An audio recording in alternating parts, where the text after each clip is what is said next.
Welcome dear rockets, कैसे हैं आप सभी। तो दोस्तों आज हम देखने वाले हैं ये मूवी, नाम ये रहा आपके सामने। चलिए शुरू करते हैं। कहानी की शुरुआत में हमें कपल आदि और मीरा को बीच रात में कार से कहीं जाते हुए देखते हैं। दोनों शांति से सामने की तरफ खाली रोड को ही देख रहे होते हैं कि तभी साइड की तरफ से एक ट्रक बड़ी तेजी से इनकी कार को टक्कर मार देता है। और यहाँ पर होता दोस्तों कुछ इस तरह से है कि मानो इनका समय रुक गया हो। आदि अपने सामने अपनी कार को कई फीट दूर तक टकराते हुए देखता है, जहां वो देख पाता है कि मीरा खुद को संभालने की कोशिश कर रही है, लेकिन इससे कोई फायदा नहीं होने वाला। और फिर मीरा का सिर जाकर कार की विंडो पर बहुत ही जोर से लगता है। ये इतना जल्दी होता है कि अगले ही पल मीरा वहीं पर बेहोश और कार कई बार पलटी खाकर रुक जाती है। सीन यहीं पर होता है दोस्तों कट। अब अगले सीन में हम कई सालों के बाद की कहानी को देखते हैं, जिसमें हम मीरा और आदि को देखते हैं, जहां दोनों बिल्कुल ठीक है, यानी कि दोनों ने उस कार क्रैश को झेल लिया था और सही सलामत दोनों बच गए थे। पर उस एक्सीडेंट की वजह से मीरा के दिमाग पर बहुत गहरा झटका लगा, जिससे मीरा ने अपनी मेमोरी खोना शुरू कर दिया था। यानी कि मीरा अब धीरे धीरे बातों को भूलने लगी है, उसे छोटी छोटी बातें याद नहीं रहती। तो इस वक्त मीरा अपने दो बच्चों को स्कूल के लिए तैयार करके उन्हें गेट तक छोड़ देती है। पर जैसे वो ये सब करके गेट से अपने घर तक आती है ना, इतने छोटे समय के बीच वो फिर से चीजों को भूलने लगती है। और वो तो ये भी भूल जाती है कि क्या उसने अपने बच्चों को आज स्कूल भेजा भी या फिर नहीं। फिर इस बात को कंफर्म करने के लिए वो अपनी मेड पूजा से पूछती है कि क्या बच्चे स्कूल चले गए हैं। पूजा भी हाँ में जवाब देती है कि हाँ चले गए हैं। पर तब भी दोस्तों मीरा को पूरा विश्वास नहीं होता और फिर वो पूरे घर में अपने बच्चों को ढूंढती है। और जब उसे घर में अपने बच्चे नजर नहीं आते ना, तब वो मान लेती है कि चलो बच्चे सच में स्कूल चले गए हैं। मीरा की प्रॉब्लम के बारे में पूजा को बहुत अच्छे तरह से पता था और इसी वजह से पूजा हर वक्त मीरा के साथ ही रहती है कि कहीं वो कुछ गलत ना कर दे। आगे मीरा को एक पेंटिंग बनाते हुए देखते हैं, जिसमें वो लाल रंग के फ्लावर्स को बना रही होती है। पर हैरानी की बात यह है कि वो हर बार यही सेम पेंटिंग बनाती है, क्योंकि उसे कोई दूसरी पेंटिंग याद ही नहीं है। और एक तरह से उसे याद करने पर भी ना कुछ दूसरा याद आता ही नहीं, जिस वजह से वो बार बार एक ही चीज बनाती रहती है। हालांकि ये बात मीरा को भी पता है और उसे याद है कि उसका एक्सीडेंट हुआ था, जिसकी वजह से उसको ये प्रॉब्लम हो रही है। और यही कारण है कि मीरा बार बार यही सेम पेंटिंग बनाती है, क्योंकि उसको ये भी जानना है कि वो ठीक भी हो रही है या फिर नहीं। इस बार भी मीरा क्या गेंद दोस्तों सेम पेंटिंग बनाती है और फिर उसे बेचने के लिए अपने ड्राइवर महेंद्र के पास जाती है, जो कि पूजा का हस्बैंड भी है और उन्हीं के घर में ड्राइवर की जॉब करता है। तो उसके साथ वो एक होटल में पेंटिंग बेचने जाती है, जहाँ शॉकिंगली दोस्तों उसकी पेंटिंग को खरीद भी लिया जाता है। जिसके बाद हमें पता चलता है कि ये पेंटिंग होटल वालों ने नहीं बल्कि आदि ने खरीदी है और कई सालों से होटल वालों के नाम पर वही मीरा की पेंटिंग्स को खरीदता हुआ आ रहा है, जिसे उसने अपने फार्म हाउस में लगा के रखा हुआ है। और इसका कारण ये हो सकता है कि शायद वो मीरा को सरप्राइज देने की कोशिश कर रहा है। आगे हम घर में कई ऐसी चीजें होते हुए देखते हैं दोस्तों, जो ये बता रही होती है कि मीरा की मेंटल कंडीशन उतनी ठीक नहीं है, खासकर अपने बच्चों को लेकर। अब उसी रात आदि और मीरा सो रहे होते हैं, तभी अचानक से उनके घर में किसी के आने का एहसास होता है। मीरा भी इन आवाजों से उठ जाती है और फिर अचानक से उसके पीछे कोई उस पर हमला कर देता है, जो कि दोस्तों असल में एक चोर था और वही घर में घुस आया था। उसी वक्त आदि की भी नींद खुल जाती है और तब तक वो चोर वहां से भाग जाता है। हालांकि भागने से पहले वो आदि के सिर पे भी मारता है, जिससे उसको चोट लग जाती है। भागते भागते वो चोर मीरा के गले का एक गोल्डन चेन भी लेकर चला जाता है। अब इस इंसिडेंट के बाद आदि को ये बात समझ में आ जाती है कि यहाँ पर रहना सेफ नहीं है। इसी वजह से वो अगले ही दिन घर में सीसीटीवी कैमरा लगाने का करता है फैसला, जिसके लिए टेक्नीशियंस शाम को इनके घर पर सीसीटीवी कैमरास लगाने आ जाते हैं। और तभी आदि मीरा को सभी के लिए जूस लाने के लिए कहता है। मीरा फिर जूस लाने के लिए किचन में जाती है, पर तभी किचन में आते ही वो सभी बातें भूल जाती है। उसे ये भी याद नहीं है कि उसके घर टेक्नीशियंस का ग्रुप आया हुआ है। उल्टा उसे टेक्नीशियंस के ग्रुप से खतरा लगने लगता है और वो चाकू लेकर उनसे दूरी बनाने लगती है। उन सभी को देखकर मीरा पता नहीं क्यों लेकिन बहुत ज्यादा अग्रेसिव हो जाती है, जिसके बाद आदि उसे रोकने के लिए आता है। पर वो तो उसे भी ठीक से पहचान नहीं पा रही होती है, जिस वजह से ना चाहते हुए भी आदि को मीरा को जोर से मारना पड़ता है, जिससे उसके हाथ से चाकू गिर पड़ता है और वो बेहोश। आगे जब मीरा को होश आता है ना, तब उसकी बातों से हमें समझ आ जाता है कि शायद उसे याद ही नहीं कि कुछ देर पहले उसने क्या किया, मतलब क्या हुआ पहले। हालांकि जब तक मीरा बेहोश थी ना, उस दौरान आदि ने उसके फोन से उसकी सभी पेंटिंग के फोटोज डिलीट कर दिए थे, क्योंकि सारी पेंटिंग्स एक जैसी थी, सेम। और उसने ये चीज इसीलिए भी की क्योंकि अगर सारी पेंटिंग्स एक बार डिलीट हो गई तो क्या पता मीरा को वो वाली पेंटिंग याद ही न रहे जो वो बार बार बनाती है, और इससे ये भी हो सकता है कि वो अगली बार कोई दूसरी पेंटिंग बनाए। देखते हैं। और देखते क्या है दोस्तों, होता ऐसा ही है। अगले दिन मीरा एक नई पेंटिंग बनाती है जो कि येलो फ्लावर्स की पेंटिंग है, और ये इतने सालों में पहली बार मीरा ने कुछ नया बनाया होता है। अब इसकी पेंटिंग को बनाने के पीछे हम मीरा का विजन देख पाते हैं, जिसमें वो एक लड़की को इन्हीं येलो फ्लावर्स की जगह पर चलते हुए देख रही होती है। इस विजन को ही याद करके मीरा ने ये पेंटिंग बनाई थी। अब आगे अगले दिन की बात है, इनके घर पर पुलिस ऑफिसर करण कुछ इन्वेस्टिगेशन के लिए आता है। असल में कुछ दिनों से शहर में एक लड़की गायब हुई है, और इत्तेफाक से जहाँ से वो लड़की गायब हुई है वहीं पर तब मीरा को देखा गया था, जहाँ मीरा उस लड़की के पीछे चल रही थी। यहाँ तक कि वो जगह जहाँ से वो लड़की गायब हुई थी वो वही जगह है जिसकी हाल ही में मीरा ने पेंटिंग बनाई है दोस्तों, यानी कि एक बड़ा सा येलो फ्लावर का फील्ड है वो। करण फिर इन्वेस्टिगेट करते हुए मीरा से बात करता है, जहां हम देख पाते हैं कि मीरा खुद के विजन में उस लड़की को देख पाती है जो कि गायब हुई थी, और वहां उस लड़की के साथ वो एक और औरत को देख पाती है। शायद इसी औरत ने उस लड़की को किडनैप किया था। मीरा इस विजन के बारे में करण को बताती है, और फिर करण उसे जरा गौर से सोचने को कहता है कि सोचो वो औरत थी कौन। जहां सोचने पे मीरा को उस औरत के चेहरे में पूजा का चेहरा नजर आता है, और वो उस वक्त पूजा का नाम ले लेती है दोस्तों। जिसके बाद पुलिस ऑफिसर पूजा से इन्वेस्टिगेट करने के लिए जाते हैं, और ऐसा सोचने लगते हैं कि शायद पूजा ने ही कुछ किया होगा। हालांकि तब तक आदि करण को समझाता है कि देखो मीरा की मेंटल कंडीशन ठीक नहीं है, और इस वजह से उसे इस बात की समझ ही नहीं है कि वो किस वक्त में क्या कहती है। वैसे तो करण पहले इन बातों पर उतना विश्वास नहीं करता, पर फिर उसे पता चल जाता है कि जिस दिन वो लड़की गायब हुई थी उस दिन पूजा दूसरे शहर गई हुई थी। करण फिर आदि की बातों को समझकर वहां से निकल जाता है, और दोस्तों अगले दिन न्यूज में एक चोर की डेथ की न्यूज आती है।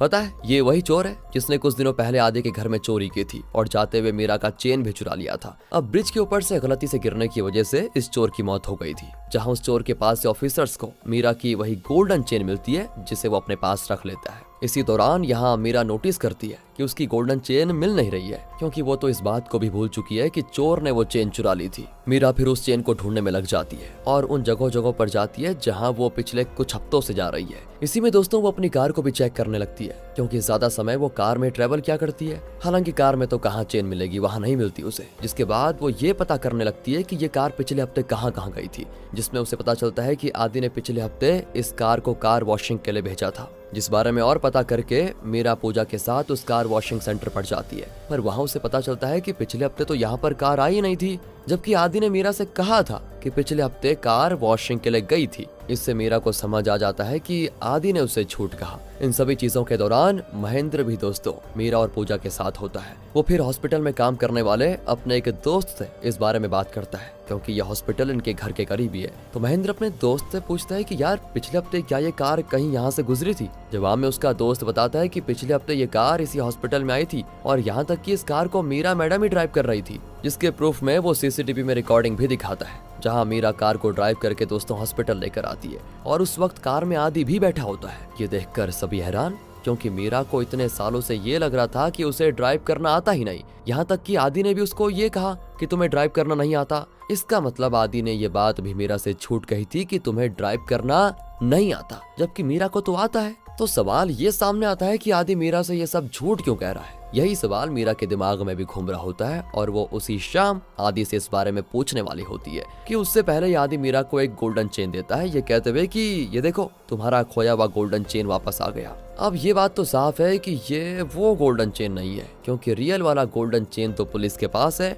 और ये तो कोई दूसरा ही गोल्डन चेन है जो आदि ने अभी मीरा को दिया। तो यहाँ पर सवाल ये भी आता है कि आदि ने सीधा मीरा से ये क्यों नहीं कहा कि रियल गोल्डन चेन तो चोर लेकर चला गया, क्यों नहीं कही उसने ये वाली बात। देखते हैं। अब इसी बारे में जब मीरा आदि से पूछती है ना, तो आदि को समझ आ जाता है कि शायद मीरा को सच्चाई पता चल चुकी है। तब वो कहता है कि सुनो, उस दिन की सच्चाई ये थी कि जब चोर घर पर आया था ना, तो उस रात उसने मुझ पे हमला कर दिया था, जिसमें मैं बहुत घायल हो गया था, और फिर हम दोनों हॉस्पिटल के लिए निकले थे, जहां बीच रास्ते में ड्राइविंग करते हुए मैं बेहोश हो गया था, और फिर तुमने कार ड्राइव करके मुझे हॉस्पिटल पहुंचाया। पर उसके कुछ दिनों के बाद तुम ये बात भूल गई कि हमारे घर चोर भी आया था, और उसने तुम्हारा गोल्डन चेन चुरा लिया। इसी वजह से मैंने तुम्हें वो बातें याद दिलाने की कोशिश नहीं की। मैंने सोचा कि तुम्हें वो इंसिडेंट भूल जाना ही ठीक रहेगा। इसके साथ ही मैंने तुम्हें ये भी नहीं बताया कि तुम कार चला सकती हो, क्योंकि फिर तुम खुद से कार कहीं लेकर चले जाओगी और भूल जाओगी घर आने का रास्ता, तो दिक्कत हो जाएगी ना। इसलिए मैंने तुम्हें नहीं कहा कि तुम कार चला सकती हो। अच्छा दोस्तों, तो आपको पता चल गई ना, ये वजह थी कि अभी तक वो मीरा से ये बातें छुपा क्यों रहा था।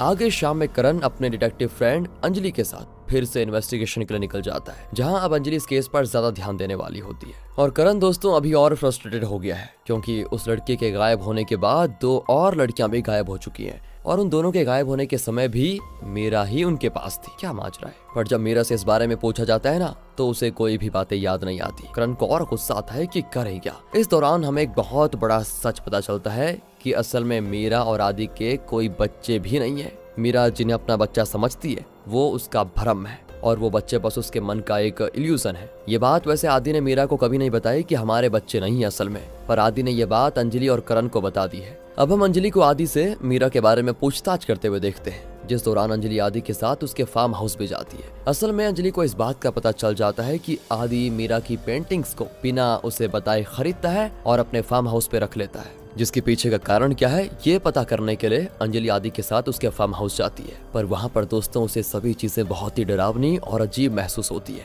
जिस वजह से वो कुछ ही देर में वहाँ से चली भी जाती है। साथ ही आदि भी वहाँ पर अंजलि को बड़ी अजीब तरह से घूर रहा होता है। आगे जब आदि घर आता है तो वो मीरा के बेड के नीचे कुछ पेपर्स के नोट्स देखता है। असल में मीरा इन पेपर्स के नोट्स पर उन बातों को लिखती है जो उसे हाल ही में पता चली हैं, क्योंकि अगर अब वो इन बातों को भूल भी जाए तो नोट्स को दोबारा पढ़कर उसे वो बातें फिर से याद आ जाए। ये उसने एक नया तरीका ढूंढ लिया है। अब आदि ऐसे ही चेक करता है कि मीरा ने नोट में क्या लिखा हुआ है। उसने लिखा हुआ है कि मेरे कोई बच्चे नहीं है और मेरे बच्चे मेरा सिर्फ इल्यूजन है। पर अब प्रॉब्लम यह है कि ये बात मीरा को बताई किसने कि उसके बच्चे नहीं है। यही बात आदि भी सोचने लगता है और तब उसे याद आता है कि बच्चों वाली बात मैंने अंजलि को बताई थी, यानी कि अंजलि ने ही मीरा को ये सच बताया होगा और उसके बाद मीरा ने वो बातें अपने नोट में लिख ली। लेकिन दोस्तों आदि यहाँ नहीं चाहता कि मीरा इस बात को जाने कि उसके बच्चे असल में उसका वहम है, जिस वजह से आदि उस नोट को जिस पे बच्चों वाली बात लिखी हुई है अपने पास रख लेता है। लेकिन ये आदि ऐसा कर क्यों रहा है? उल्टा उसे तो खुश होना चाहिए कि उसकी वाइफ मीरा को सच पता चल रहा है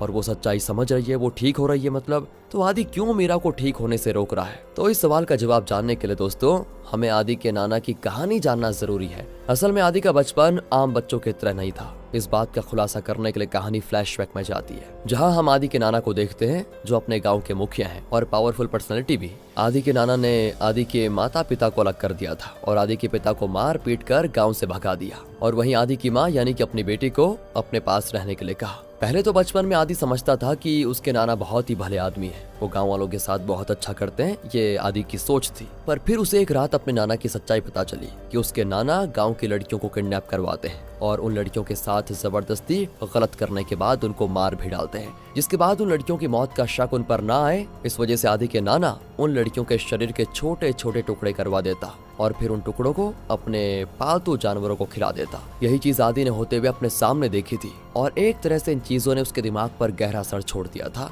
और ये चीजें उसको सही लगने लगी और फिर उसने इन्हीं चीजों को अपनी पर्सनैलिटी में ढाल दिया। यानी कि शहर में अब तक जितनी भी लड़कियां गायब हुई है उनके गायब होने के पीछे और कोई नहीं आदि ही है। और उसने ये सब किया कैसे, ये तो हम आगे जानेंगे। खैर, हालांकि इस वक्त तक तो मीरा को ये बात भी समझ में आ जाती है कि आदि उसको ठीक होने से रोक रहा है। साथ ही उसे ये भी पता चल जाता है कि पिछली रात से अंजलि मिसिंग है और अब उसे अपने मन में ऐसा एहसास आता है कि शायद आदि ने ही अंजलि को किडनैप किया हो। यही सोचकर मीरा पूजा और महेंद्र के साथ आदि के फार्म हाउस पर जाती है, जहां दोस्तों हम आदि को अंजलि को किडनैप किया हुआ देखते हैं और उसने अंजलि को बेसमेंट में टेबल से बांध के रखा हुआ है। फिर जैसे फार्म हाउस में इन सभी को वो देखता है ना, बड़ी चालाकी से मीरा और पूजा को घर में बंद करके महेंद्र को बेरहमी से मार डालता है। हालांकि मीरा और पूजा वहां से भागने की कोशिश करते हैं पर आदि पूजा को कई बार मारता है, जिससे वो वहीं पर बेहोश। इसके बाद आदि मीरा और पूजा दोनों को घायल हालत में बेसमेंट में लेकर जाता है और फिर हमें आदि का पूरा प्लान पता चलता है, क्योंकि दोस्तों उसको ये बात तो पहले पता थी कि अगर उसने डायरेक्ट किसी लड़की को किडनैप किया और उसके साथ गलत करके उसे मारा तो वो फंस सकता है, जिस वजह से उसने एक नया प्लान बनाया। और ये प्लान आदि ने तब बनाया जब मीरा और आदि का एक्सीडेंट हुआ था। एक्सीडेंट के बाद आदि को उतनी चोटें नहीं आई थी पर मीरा के सिर पे गहरी चोट आई थी, जिससे उसकी सोचने की ताकत थोड़ी कम हो गई थी। आदि ने इसी बात का फायदा उठाया और उसने फिर मीरा को सालों तक अपने फार्म हाउस में टॉर्चर किया। वो मीरा को इस तरह टॉर्चर किया करता कि मीरा मेंटली टूट जाए और मेंटली पूरी तरह से कमजोर हो जाए, जिसके बाद आदि जो चाहे मीरा वही करेगी बिना किसी सवाल किए। और होता भी ऐसा है, जिसमें आदि एक चीज बार बार करता था। वो मीरा को टॉर्चर करने के बाद मीरा के सर को पानी में कुछ मिनट के लिए डुबो देता, जिससे मीरा सभी टॉर्चर वाली बातों को भूल जाती और उसे कुछ याद ही नहीं रहता कि उसके साथ क्या हुआ। इसी वजह से वो धीरे धीरे मेंटली वीक होती जाती। पर आदि ऐसा करता क्यों था? तो इसके पीछे का सच आदि तब बेसमेंट में मीरा को बताता है कि आदि को लड़कियों के साथ गलत करके उनको मारने का शौक है, जिसके बाद वो उन लड़कियों की बॉडी को छोटे छोटे टुकड़ों में काट कर अपने जानवरों को खिलाता है। इसी वजह से आदि ने अपने फार्म हाउस में जंगली कुत्ते और जंगली सुअर पाल के रखे हुए थे जो उन बॉडीज को खाते थे। आदि फिर बताता है कि मैं सीधे अगर किसी लड़की को किडनैप करता तो मैं फंस सकता था, साथ ही कोई लड़की किसी अनजान मर्द के करीब नहीं आएगी, इसीलिए मैं मीरा तुम्हारी मदद लेता था। तो दोस्तों वो मीरा को पानी में डुबोकर पूरी तरह मेंटली वीक कर देता था और फिर उसे किसी रैंडम लड़की के पास भेज देता था, जिसके बाद मीरा उस लड़की से बात करके उस लड़की को किसी तरह किसी सुनसान रास्ते पर लेकर आती थी या फिर अपने घर पर लेकर आती थी, जिसके बाद आदि उसे किडनैप कर लेता था। लड़की को किडनैप करने के बाद आदि उसे बेहोश कर देता था और फिर मीरा को फिर से पानी में डुबोता था, जिससे मीरा भूल जाती थी कि उसने कुछ देर पहले क्या किया या वो किसको अपने साथ घर पर लेकर आई। इस तरह आदि मीरा के जरिए कई लड़कियों को अपने जाल में फंसाता है। वहीं सीसीटीवी कैमरास में पुलिस ऑफिसर्स को मीरा सभी लड़कियों के साथ दिखाई देती है, जिससे सभी ऑफिसर्स को मीरा पर शक होता है कि कहीं ये बेवकूफ तो नहीं बना रही सभी को।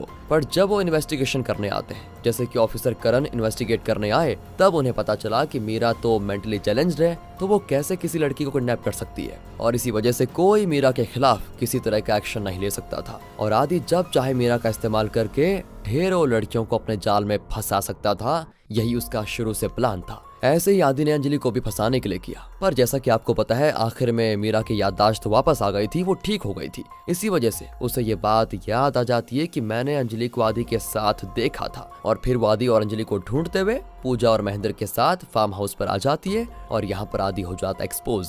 यहाँ पर आदि सब सच बताने के बाद अंजलि को मारने वाला होता है कि तभी अंजलि किसी तरह अपने एक हाथ को खोलकर आदि पर हमला कर देती है और तब तक मीरा के हाथ में गन आ जाती है, जिससे वो आदि को वहीं पर कर देती है शूट। जिसके बाद मीरा, अंजलि और पूजा बेसमेंट से बाहर आते हैं और तब तक दोस्तों वहां पर करण भी बाकी ऑफिसर्स के साथ पहुंच चुका था, जिसे पूजा ने कॉल करके बुलाया था। इसी के साथ तीनों को बचा लिया जाता है और आदि का काला सच सबके सामने आ जाता है। कहानी के एंडिंग में हमें पता चलता है कि आदि ने लगभग 14 लड़कियों को उस फार्म हाउस पे मारा था और उन लड़कियों के सामानों को वो कलेक्ट किया करता था किसी साइको की तरह। जिसके बाद हम आदि को जेल में बंद देखते हैं क्योंकि वो पूरी तरह से नहीं मरा था, जहाँ मीरा उसके पास आती है और कहती है कि काश तुम भी मेरी तरह चीजें भूलने लग जाओ। इसी के साथ दोस्तों ये कहानी यहाँ पर खत्म हो जाती है। बाकी अगर आपको वीडियो अच्छी लगी, स्टोरी अच्छी लगी, एक्सप्लेनेशन अच्छा लगा हो तो लाइक कीजिए, चैनल को सब्सक्राइब, ध्यान रखिएगा अपना। Thanks for watching.